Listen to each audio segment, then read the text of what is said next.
Boa noite, meus irmãos do Centro Espírita Caminhando para Jesus. Sejam todos bem-vindos para mais uma noite de estudos da doutrina consoladora. Hoje nós teremos o nosso irmão Bartolomeu Matos, da Escola Espírita Mensageiros do Bem. Ele vai nos trazer um tema muito importante: transição planetária.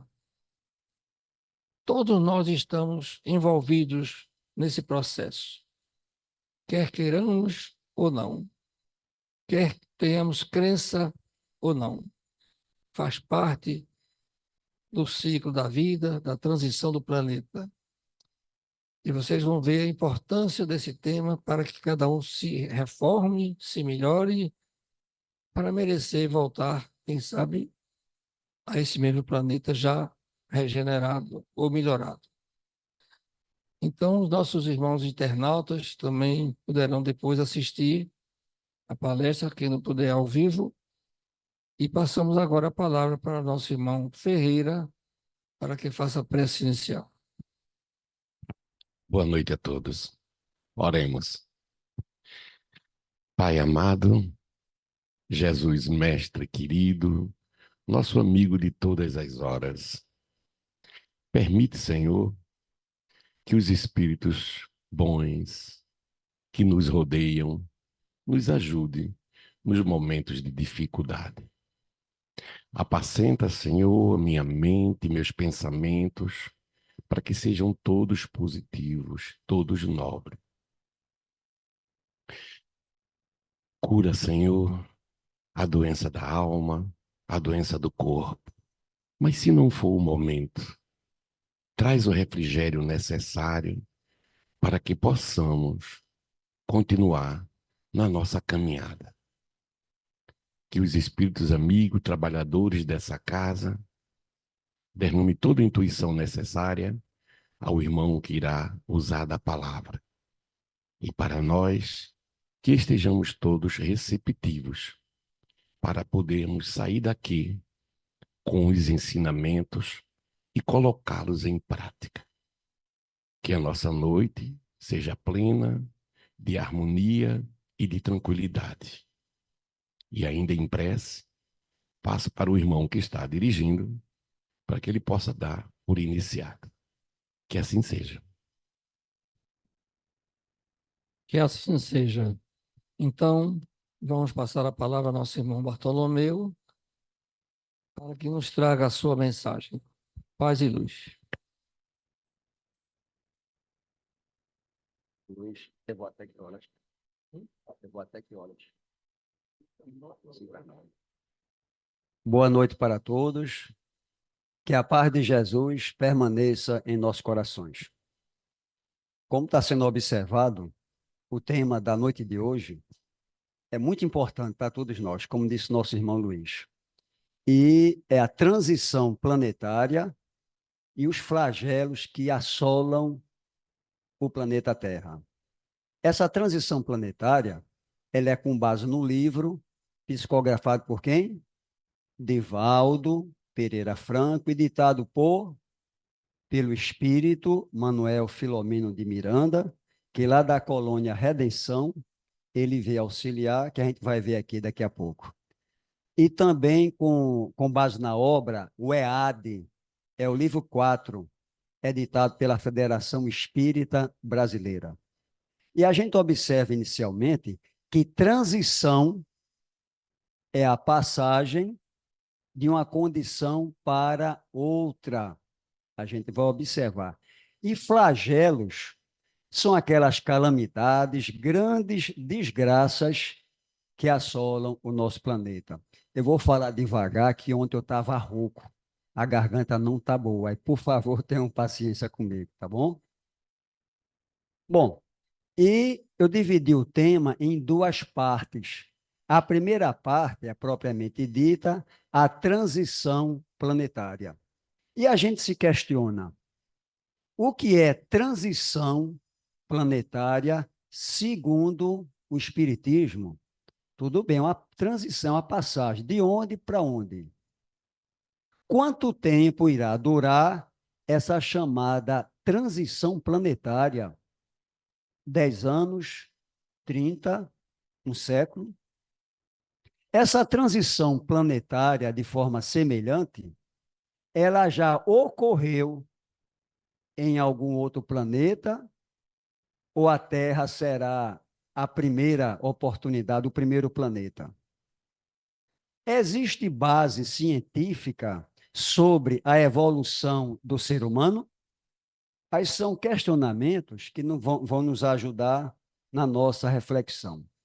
Bom, propriamente dita, a transição planetária é muito bem explicada, dentre outras obras, no livro A Caminho da Luz, ditado por nosso irmão Emmanuel. E nos fala ele que essa transição planetária não é a primeira ocorrência na casa de Papai do Céu. Ela já existiu aonde, pessoal? Nos fala Emmanuel que, ao observarmos o universo, tem uma constelação chamada Cocheiro. Constelação, todo mundo sabe, que é um aglomerado de estrelas. E dentre essas estrelas, existe uma chamada aqui na Terra de Cabra, ou Capela. É mais conhecida como Capela. E nos fala Emmanuel também, prosseguindo, que aquele planeta Capela, aquele orbe, atingiu a culminância da evolução, tanto intelectual, quanto científica, tanto quanto moral. Porém, alguns milhares de espíritos tinham progresso intelectual apenas. O moral, ó, lá embaixo. E a sapiência divina nos ensina que quando um aluno ele é reprovado, ele tem que mudar de ambiente, de sala de aula. E nos fala Emmanuel que aqueles rebeldes lá de Capela vieram para onde, pessoal? Aqui para o nosso planeta, para a nossa escola Terra, que, segundo Emmanuel, é um grande educandário, é uma grande escola. E o que é que aconteceu? Nessa época que eles vieram, a Terra estava no mundo ainda primitivo. Eles deixaram o mundo de progresso, de sabedoria, e vieram a aprender dentre nossos irmãos primitivos, não é verdade? E a pergunta persiste: isso aí será que é invenção de espiritismo ou tem alguma base científica? Bom, a gente vai recordar um pouquinho aqui o nosso irmão Charles Darwin. Ele, em 1859, ele lançou a obra A Origem das Espécies. Pessoal, qual foi o ano em que o Livro dos Espíritos foi lançado? 1857, 2 anos antes dessa obra. Se fosse o inverso, alguém poderia dizer, rapaz, está copiando de Charles Darwin.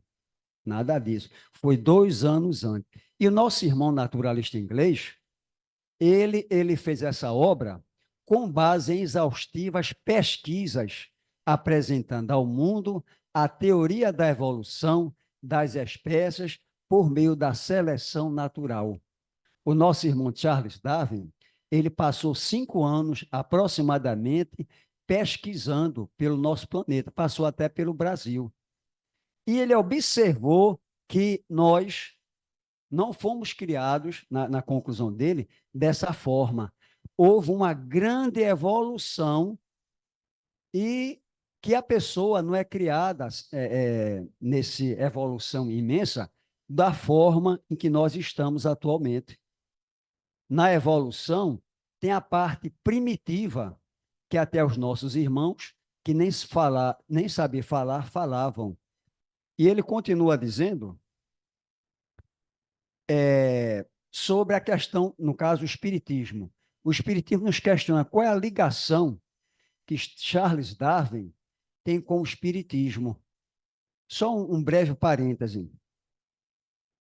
Kardec comenta que a Bíblia afirma que todos nós, o universo imenso, foi criado 4.000 anos antes de Cristo. Ou seja, de hoje para trás, 6.000 e alguma coisa anos. E Kardec comenta que isso é inviável. A paleontologia, a geologia diz que não.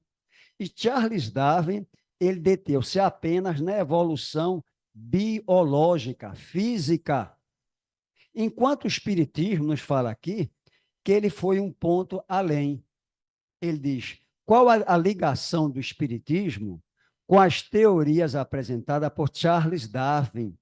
Que o assunto é muito profundo, a evolução das espécies, mas bora tentar resumir. Diz que ambos os ensinamentos, tanto do Espiritismo quanto de Charles Darwin, se fundam e se completam. Ressalvada apenas uma diferença, é que uma trata da evolução física ou biológica dos seres. A de Charles Darwin. Ele observou a evolução das espécies.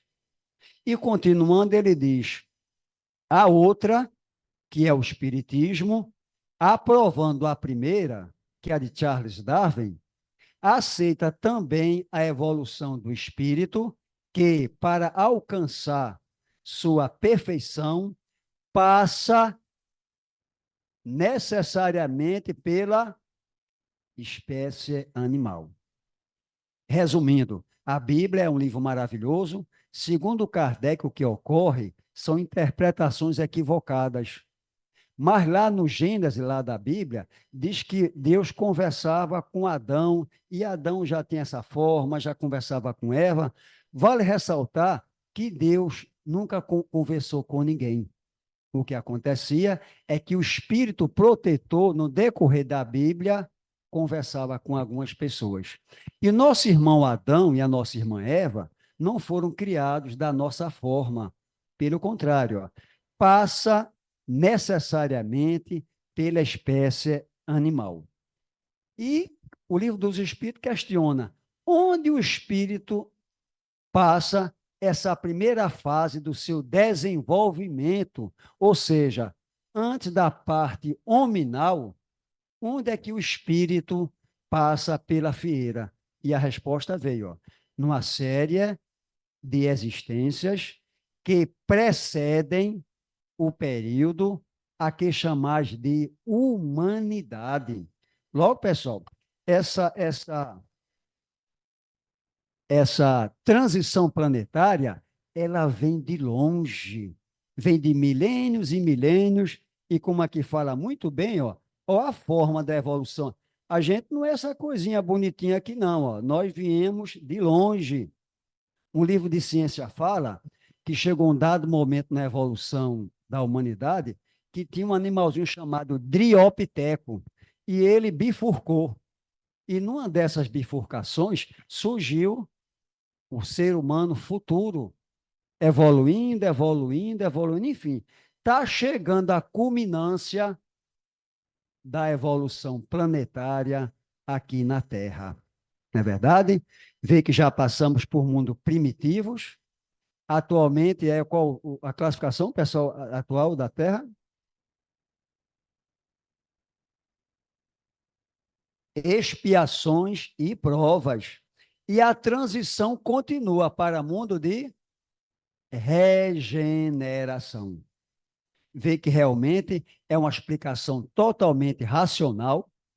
A evolução tem esse amparo científico, ela existe, sendo que, como foi dito, o Charles Darwin, ele não cogitou, ele não pensou em momento algum em espírito, em alma. Ele só falou da evolução biológica. Biológica. O espiritismo concorda com o que Charles Darwin ensinou e acrescenta que nessa evolução biológica, na verdade, é evolução de quê? Do princípio inteligente. O princípio inteligente é que regeu, que rege essa evolução. E chega um dado momento que, na feira da evolução, nós nos transformamos em espírito. Opa!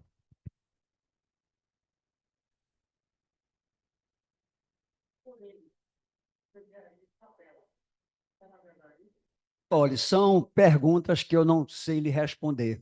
São cogitações que tem muitas, mas é uma possibilidade que eu não sei lhe dizer. Eu não estudei sobre isso.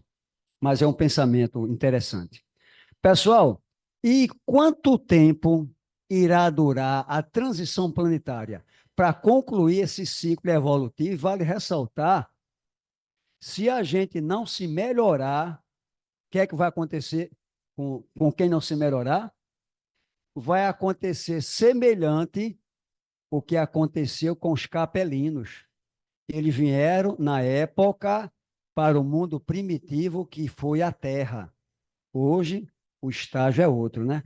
E quem não se melhorar, porque, ó, elogiar Jesus é muito fácil. Viver Jesus não é tão fácil, não. Não é verdade? Na época de Jesus, Jesus falar por alguns religiosos dizia sepulcros caiados, podres por dentro, bonitos por fora. Sepulcro é um cemitério, né? Aquela coisa pintada, né? Aí vê que a gente tem que procurar o mais possível viver Jesus, sendo mais fraterno, mais humano, mais cordial, evitar as falsidades, porque senão a nossa sala de aula vai ser o quê, pessoal? Mundos primitivos também, não é verdade? Aí vê que é uma explicação muito racional.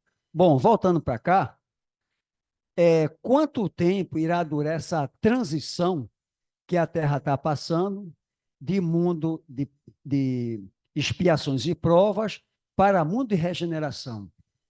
Quanto tempo será, hein? Aí quem nos responde é o EAD. Não é fácil afirmar quanto tempo irá durar a transição, pois depende de quem, pessoal? Depende de todos nós, do livre-arbítrio individual e coletivo.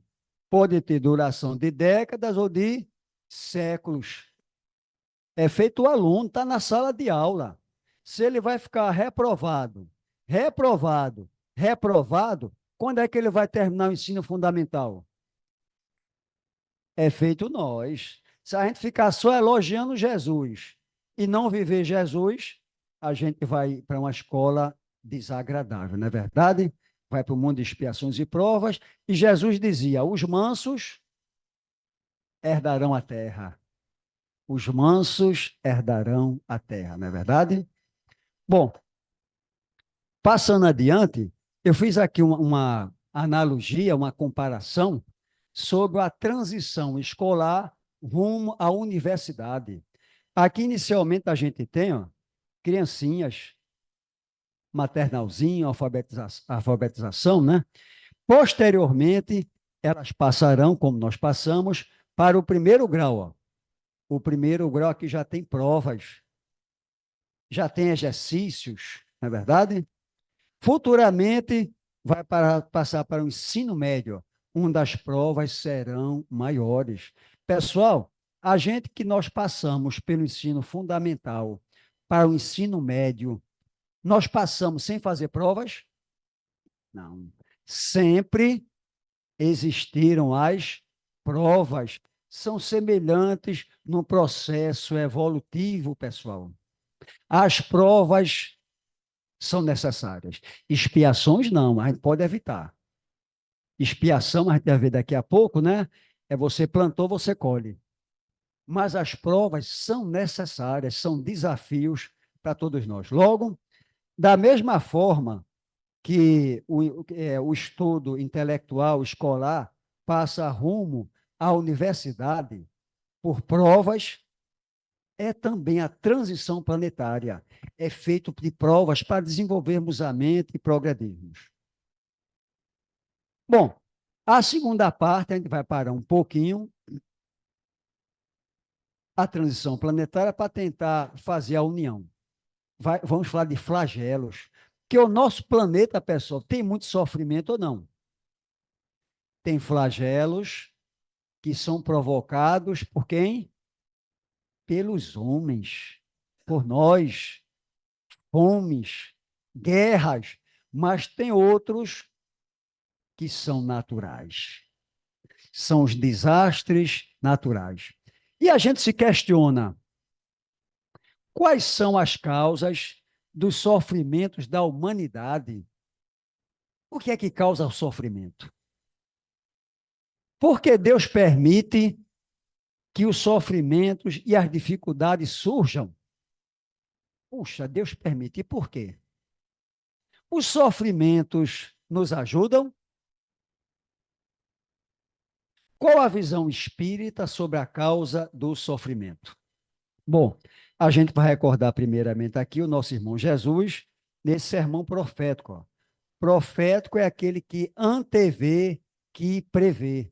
E Jesus, em sua visão futurística, ele tinha dito, ó, há vez de ouvir sobre guerras. Pessoal, quando a gente liga a televisão, a gente ouve falar sobre guerra ou não? Só falta escorrer sangue do lado. Israel, Palestina, Hamas, e vem a Ucrânia, vem a Rússia, sem levar mais de 30 que tem lá pelo continente africano. É uma coisa séria. E Jesus já tinha previsto que nós, em evolução, iríamos causar tudo isso. É feito uma criança, o meu neto Thales, de 3 anos, ele leva queda, quebra isso, é próprio da idade, não é verdade? E também é próprio da nossa evolução, a ignorância que ainda ocorre dentre nós. A maior causa de sofrimento da humanidade, sabe qual é? A ignorância que o homem tem sobre si próprio. Ele não tem consciência ainda, ele não entendeu ainda, ele não estudou ainda para entender que ele é filho de um Criador, que ele é um espírito em evolução e todos nós somos irmãos. Por isso ele mata, acha que não vai dar em nada, ele rouba, acha que não vai dar em nada, estupra, etc, etc, etc. Voltando para Jesus, ele também disse, ó, é preciso que aconteçam. Haverá fome e terremotos. A parte mais importante está no final ali, ó. Aquele, porém, que perseverar até o fim, esse será salvo. Não é salvação no sentido de você não ir para o inferno. Aqui salvação significa evolução. Ou seja, se a gente evoluir, crescer, se melhorar, for fraterno nessa transição planetária, nós teremos a salvação, que é aumentar de patamar evolutivo. No Espiritismo, salvação, até que o nosso irmão leu ali em parte, né? Fora da caridade, não há salvação. Quer dizer isso? Não há evolução, não há uma ascensão no patamar evolutivo, não é verdade? Aí a gente vê que realmente, diante de tantos sofrimentos, vale a pena, a gente vai ter necessidade de fazer uma pausa e falar sobre Deus. Porque falar de sofrimento e não ter Deus acima de tudo é meio difícil. Tem uma pessoa que uma vez me falou, na verdade não me falou, falou para outra pessoa, né? Que se Deus existisse, não haveria sofrimentos na face da terra. Se Deus existisse, não haveria sofrimentos na face da terra. E a gente vê que tem muito sofrimento na face da terra ou não? Tem de montão.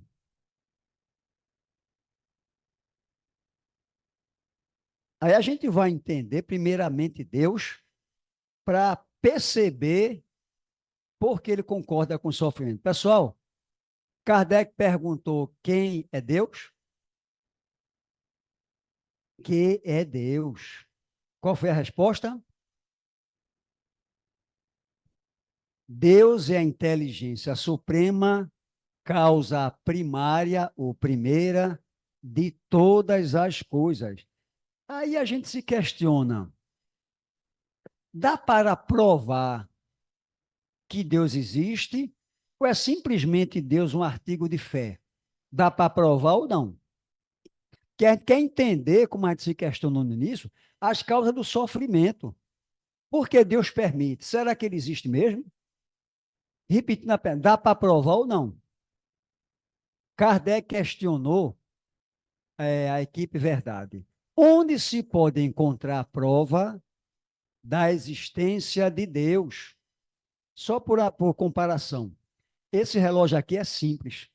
Se eu disser a vocês que esse relógio surgiu do acaso, surgiu do nada, vocês irão acreditar?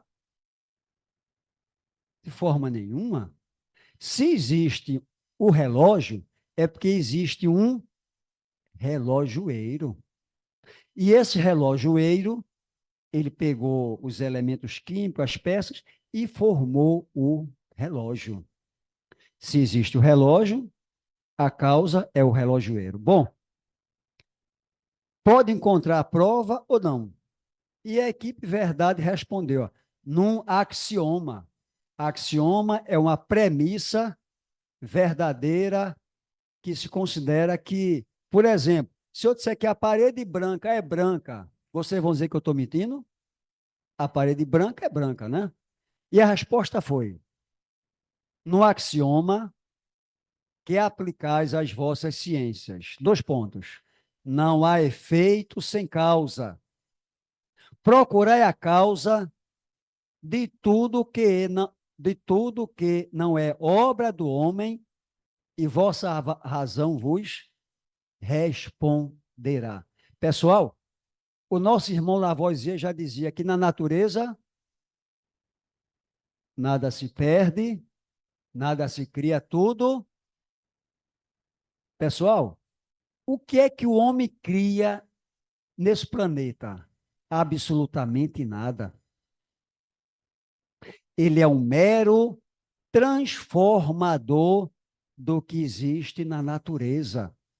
Ele pega a madeira, forma bancos, pega tal elemento químico, são mais de 102, enfim, ele é um mero transformador. Se o homem não criou o sol, a lua, a natureza, as plantas, nada, quem criou? Vamos voltar um pouquinho à história do relógio e do relojoeiro. Se existe um relógio, por mais simples que seja, é porque existe um relojoeiro. Da mesma forma, já que existe essa natureza maravilhosa, e não foi nenhum homem, pelo contrário, o homem está destruindo. O homem está destruindo o que ele não criou. É o aquecimento global. Fogos, enchentes e por aí vai, né? A gente começa a observar que realmente é provado por A mais B, como diz aqui, ó, levando em conta a lei de causa e efeito, que existe um ser supremo. Não aquele homem que nos fala a Bíblia, com todo respeito, que é mal interpretada por alguns, aquele homem que falava. Vejam que não é nem definição, vejam que entendimento. Deus é a inteligência suprema. Essa inteligência suprema, que chamamos de Deus, é que o Criador de tudo. E continuando um pouquinho aqui mais, os espíritos disseram, para crer em Deus basta lançar os olhos sobre as obras da criação. O universo existe, ele tem, pois, uma causa. Duvidar da existência de Deus seria negar que todo efeito tem uma causa e adiantar que o nada pode fazer alguma coisa. Logo, pessoal, o nada, nada é e não faz nada. É provado que Deus realmente existe. Bom, e aí vem as calamidades, que a gente vai analisar por que Deus permite. Ali, ó, 182 mortes, houve logo lá em abril e maio, lá no Rio Grande do Sul. Coisa séria, não é verdade? Aqui, ó, tsunami da Líbia, em 2023, 3,8 mil mortes. Marrocos, 2023 também, quantidade imensa de mortos e feridos. Afeganistão, 2,4 mil mortes, terremotos. E esse aqui é o mais grave que nós conhecemos, é o tsunami lá no Oceano Índico, 230 mil mortes. É esse tsunami? É que nosso irmão, Manuel Filomeno de Miranda, ele que sua equipe, eles vieram para assessorar, para ajudar. Veja que a quantidade é imensa. Aqui, na nossa região, no nosso Brasil, não tem tsunamis, não tem terremotos a esse nível, mas todos nós temos nossas tempestades. Um está pela tempestade da saúde, o outro com tal problema que é o desemprego, o outro a animosidade dentro do lar. Todos nós, sem exceção, temos tempestades em nossas vidas ou não? Sem exceção. Se pedir para levantar o dedo, quem não tem problemas, ninguém iria levantar. Acredito eu. É verdade? E fica a pergunta: como entender tanto sofrimento? Aqui tem uma historiazinha muito bonita, muito significativa, que vai nos ajudar. Nos fala a psicografia de Chico Xavier, ditada por diversos espíritos, nesse livro que é Ideias e Ilustrações, que existia um oleiro é que trabalha com barro. Ele faz jarros, quartinha, hoje pouco se vê, né? Mas o oleiro faz trabalho em olaria. E esse oleiro, muito trabalhador, chegou um dado momento em sua vida que ele adoeceu. Ele adoeceu, não tinha parentes aqui na região que ele morava, e ele começou a precisar da ajuda pública. Chegou a um ponto que ele saiu para esmolar, foi pedir esmolas, porque ele não tinha mais o seu sustento. E nessa sua caminhada, esmolando para se sustentar, ele levou uma queda e caiu na via pública. Caiu na via pública, quebrou a perna e teve que ficar lá na cama. E ele estava sofrendo, desgostoso, e ele orou a Deus, orou a Jesus, para lhe dar uma ideia, um consolo, um alento que ele não estava mais suportando. E o nosso irmão nos fala a história que ele, quando ele dormiu, ele sonhou que estava sendo visitado por um anjo do Senhor, um espírito superior.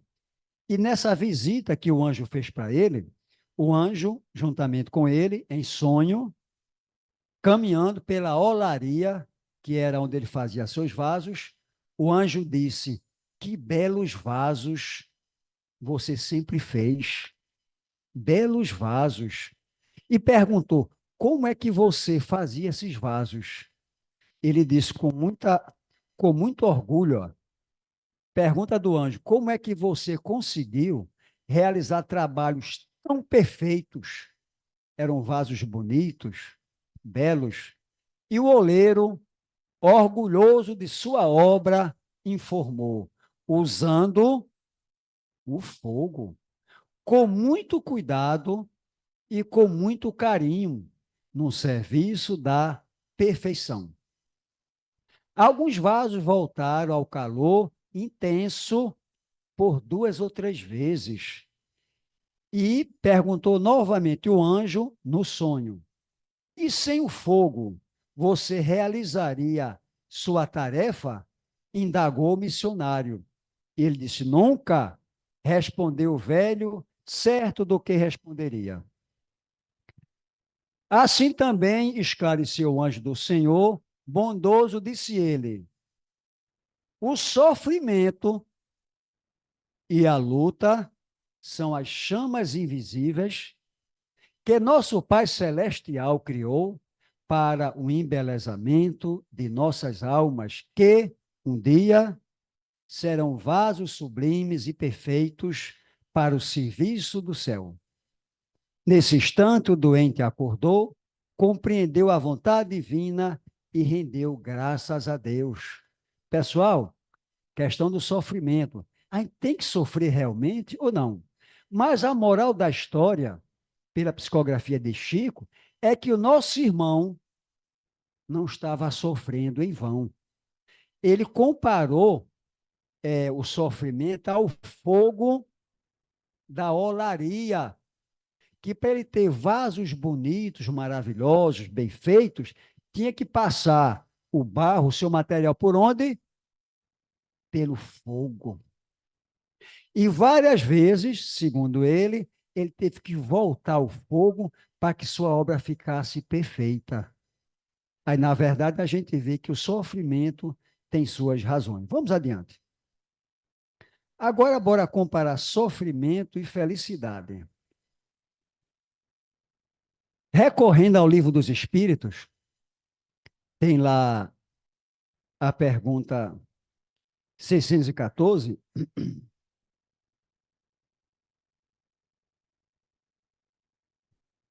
que Kardec questiona os irmãos da espiritualidade. Ele diz que se deve entender por lei natural. Vejam que resposta maravilhosa. A lei natural é a lei de Deus. É a única verdadeira para a felicidade do homem. Indica-lhe o que deve fazer ou não fazer. E ele só é infeliz porque dela. Ele só é infeliz porque dela se afasta. O pessoal começa a perceber que a causa do sofrimento da humanidade é porque nós, começando por mim, nós nos afastamos das leis divinas. E as leis divinas, além de ser as leis da natureza, são as naturais, são as espirituais que poucas pessoas conhecem. São as leis que dizem que nós somos seres imortais. O Espiritismo provou que a morte não existe. Não é verdade? Vamos adiante. E nessa mesma análise, tem uma frase aqui, um pequeno texto, muito importante, de um teólogo chamado Berto Roden. Ele diz: o conhecimento da verdade sobre si mesmo e a vivência de acordo com essa consciência, isso é felicidade, que libertará o homem de toda infelicidade, ainda que nem sempre o liberte do sofrimento. O principal está salvo e garantido, a sua felicidade. O nosso irmão deixa com muita clareza que a questão da consciência é muito importante. Quando eu tenho consciência que eu sou filho de Deus, quando eu tenho consciência que eu sou imortal, quando eu já aprendi que eu tenho que ser fraterno, o que é que vai acontecer? Isso vai evitar muito sofrimento. É o que diz aqui, ó, na parte anterior, que o homem só é infeliz quando dela se afasta. Quando a gente se afasta das leis divinas, surge o sofrimento, que uma boa parte deles aqui na Terra é causado por quem, pessoal? Nós, os homens. É o egoísmo, as guerras, a fome, a falta de fraternidade. Vê que pessoas na guerra, né, o drone vai lá, é uma coisa incrível. Às vezes eu acho até que a gente está em outro planeta. É uma coisa incrível. Aí a gente observa que cada vez mais que nós temos a consciência de nós próprios e nós venhamos a viver de acordo com essa consciência, vê que a gente vai deixando de sofrer e vai ser mais feliz. Um exemplo aqui bem interessante, que ajuda a distinguir o que é felicidade de sofrimento, é o nosso irmão Jesus. Nos fala o Evangelho que após a sua ressurreição, na estrada de Emaús, ele encontrou-se com 2 discípulos. Eles não o reconheceram, porque Jesus estava em espírito materializado. Mas eles falavam sobre Jesus e, num dado momento, Jesus disse: Não era preciso que o Cristo sofresse tudo isso e entrasse em sua glória, ou seja, o sofrimento de Jesus na cruz, para Jesus, com certeza, foi uma felicidade, porque ele cumpriu a sua missão. Sofrer, pessoal, praticamente, aquela pessoa que sofre, que se revolta, é que não tem consciência. Mas se a gente tem consciência do nosso estágio evolutivo, a gente vai entender que as provas são necessárias, que as provas, na verdade, são verdadeiros desafios, mas a gente pode evitar as expiações, que é a colheita da plantação que nós fizemos. Logo, a questão da consciência é importante. É a pergunta 621, Livro dos Espíritos. Onde está a lei divina? Na nossa consciência. Consciência reta é um estado que vai nos livrar do sofrimento. A gente pode estar até passando por uma situação dura, difícil, mas se a gente tem consciência que está fazendo a coisa certa, a gente não vai sofrer. Vai passar pelo sofrimento. Vai encará-lo como desafio e não como sofrimento propriamente dito. Não é verdade? Pronto, aí. Pronto, aí que a gente vê, tem as provações que são necessárias, como o aluno, como nós falamos, passa do ensino fundamental para o médio, e tem as expiações decorrentes da lei de causa e efeito, né? E, pessoal, continuando, um planeta de expiações e provas, o que é que geralmente tem, pessoal? A gente sabe muito bem, é só ligar a televisão, ligar o rádio. É guerras, é roubo, é estupro, é racismo, ditadura, assassinato, político corrupto. E fica essa pergunta: nós ou essas pessoas que pecam, que cometem crimes, vão para o inferno eterno ou não? Não existe inferno eterno, não é verdade? Existe a lei de evolução, que é através da reencarnação, que é o que a gente está vivenciando, que é a transição planetária. Nossos irmãos que cometerem crimes, que errarem, não vão para o inferno eterno, não. Eles voltarão para a Terra, provavelmente, ou para o mundo semelhante. Por isso que existe tanta guerra, roubo, estupro, não é verdade? E o EAD diz, ó, os flagelos fazem parte do processo de provas e expiações do nosso planeta, alcançando indistintamente grandes e pequenos, ricos e pobres.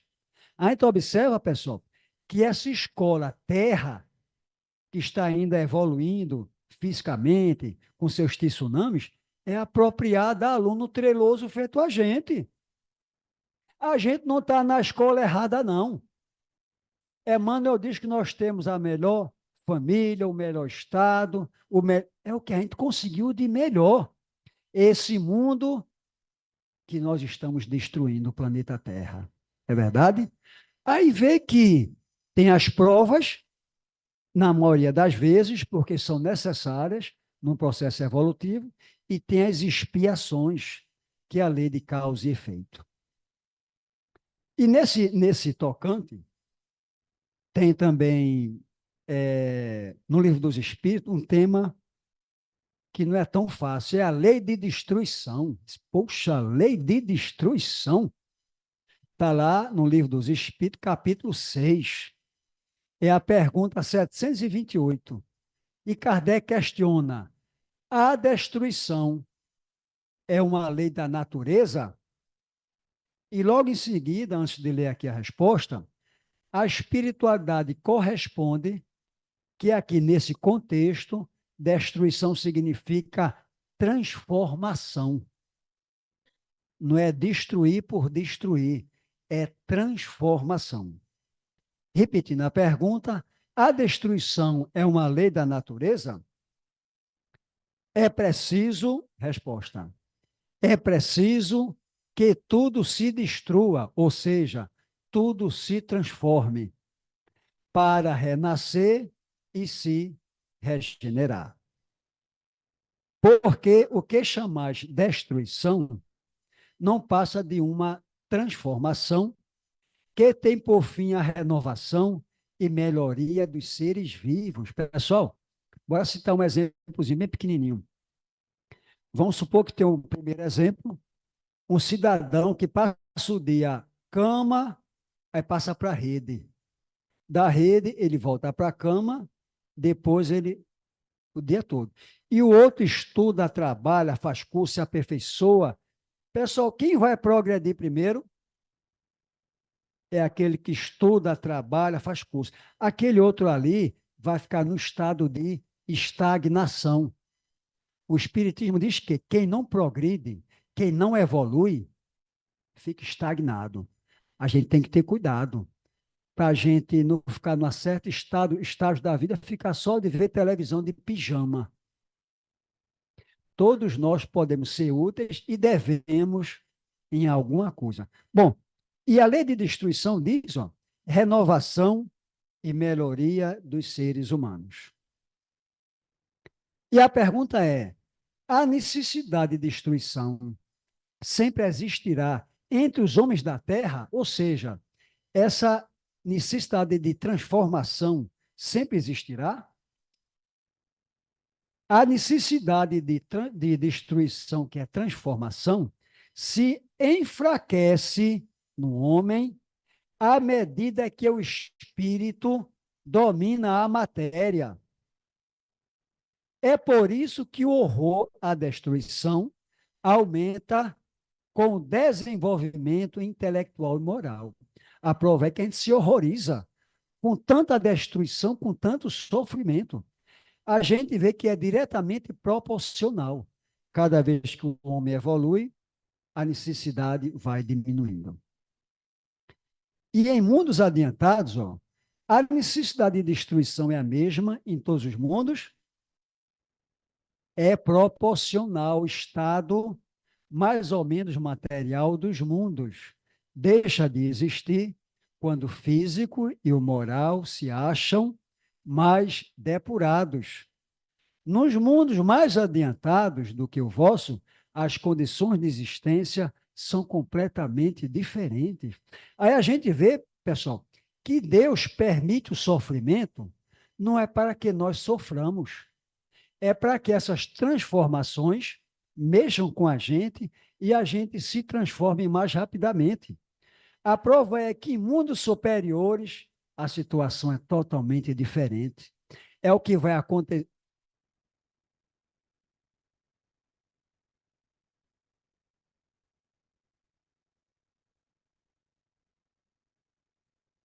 Muito bem, meu irmão.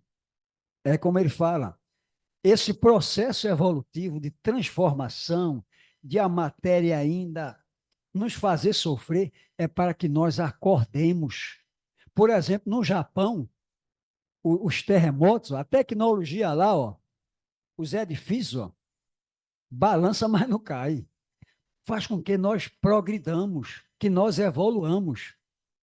Bom, eu tenho mais 5 para as 8, né, Luiz? Posso ser um pouquinho? Obrigado.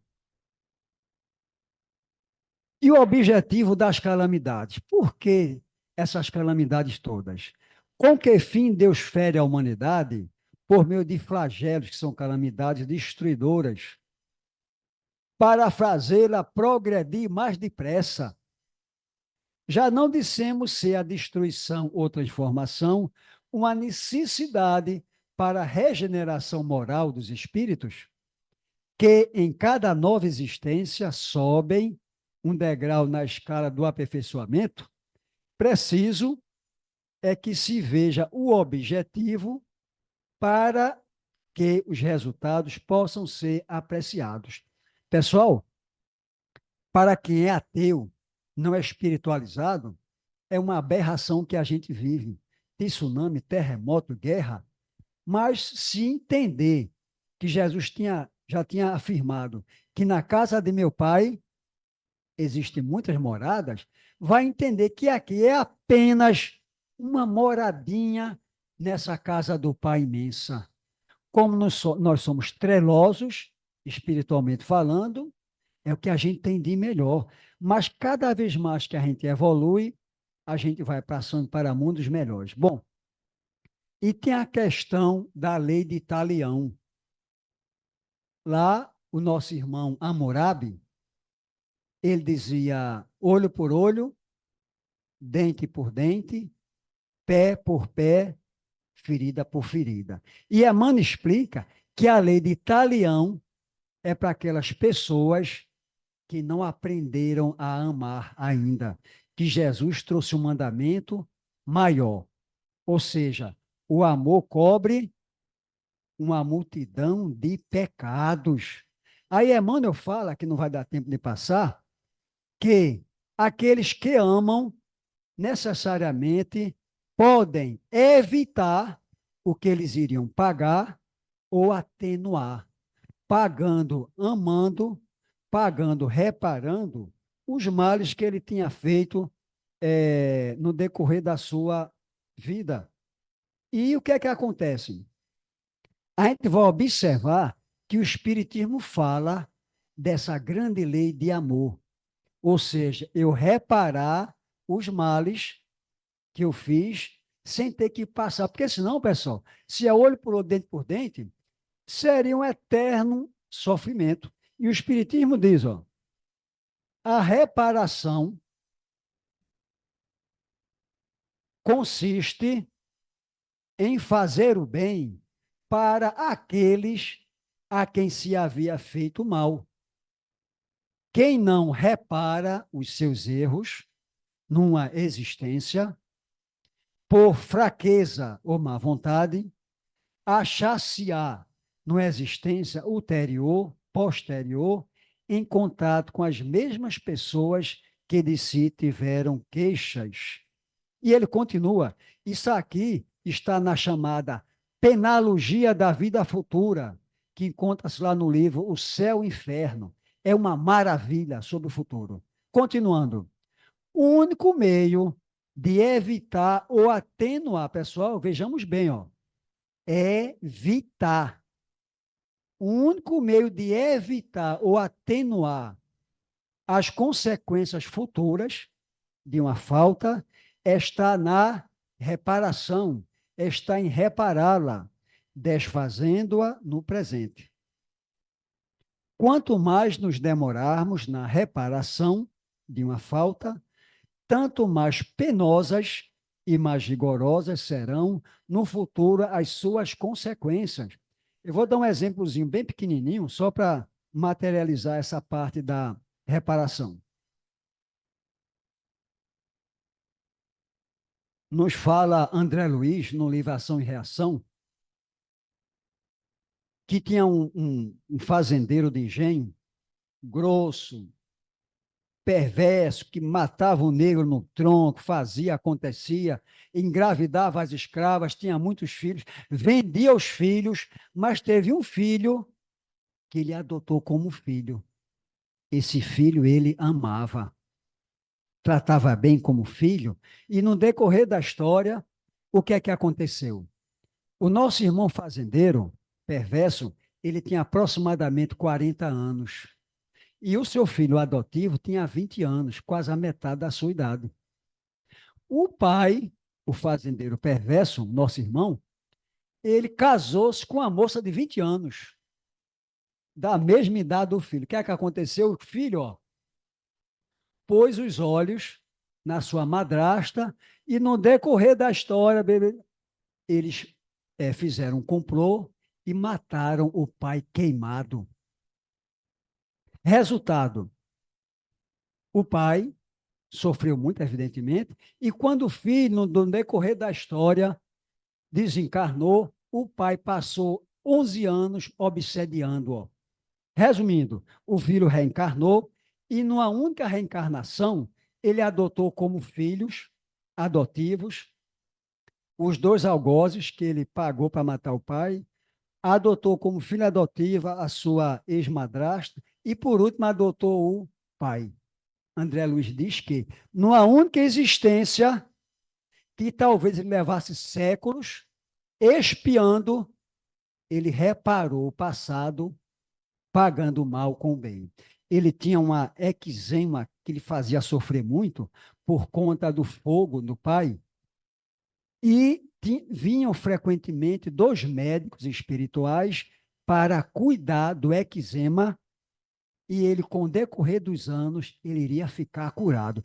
Poxa, mas ele matou o pai, não deveria sofrer, não. Pessoal, olho por olho, dente por dente, é de Hammurabi, Moisés adotou, mas a lei de Jesus é diferente. Quanto mais a gente amar, reparando o mal, a gente pode aqui diz, ó, evitar ou atenuar as consequências. Logo, agora, para concluir, essa transição planetária é o que a gente está passando, regida por flagelos de sofrimentos, mas é um processo evolutivo, próprio do nosso estágio evolutivo, não é verdade? E a gente deve procurar, o Espiritismo prega muito trabalho. Campanha do Quilo, nosso irmão falou do trabalho da sexta. Por quê? O trabalho serve para nós repararmos erros possíveis cometidos. Como nós falamos no início, né? O amor cobre uma multidão de pecados. Logo, fica essa reflexão da transição planetária para que nós nos melhoremos cada vez mais para evitar sofrimento. Porque, olha, ninguém sofre em vão e também ninguém é feliz por acaso. E como falou-se também, né? A maior causa de sofrimento é a ignorância sobre nós. E a gente já tem essa consciência que nós somos filhos de Deus, somos imortais e fomos criados para sermos felizes. Paz para todos. Obrigado, Bartolomeu, pela bela mensagem. O tempo é agora. Não deixemos para amanhã, que o nosso progresso depende de nós, do nosso esforço, da nossa perseverança. E a transição está célere. E nada acontece por acaso. Tudo que o nosso irmão disse tem sentido, porque Deus não joga dados, Deus não erra. Esses flagelos é para apressar a nossa evolução, já que a gente não está indo pelo amor, vai pelo rigor. Mas, concluindo os trabalhos da noite, na primeira fase, nosso irmão Adolfo, por favor, faça a prece de agradecimento. Vamos orar. Deus, nosso Pai eterno, Jesus, luz de todos os caminhos, Maria, nosso símbolo de amor incondicional, louvamos a possibilidade de ter suas mensagens, de ter seu encaminhamento através de seus mensageiros nesse local de oração, nesse local de prece, de trabalho. Agradecemos especialmente a noite de hoje, esses momentos em que recebemos tantas mensagens esclarecedoras, em que fomos tocados por tantas situações que nós devemos enfrentar e que foi esclarecido o porquê dessas situações e como utilizá-las na nossa progressão, na nossa evolução. Pedimos encarecidamente que todas essas mensagens, que todas essas emanações salutares fiquem gravadas em nossa mente, que nós possamos voltar a essas mensagens diuturnamente, para que elas estejam nos esclarecendo, estejam direcionando os nossos nos nossos afazeres, esteja exemplificando no nosso dia a dia as nossas atitudes.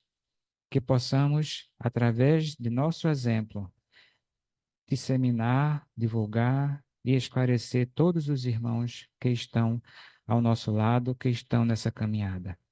Devolvo em prece a palavra ao nosso irmão que dirige a sessão. E assim, após essa prece, encerramos os trabalhos da primeira fase, pedindo a todos que mantenham-se harmonizados em prece para o passe. Paz e luz para todos.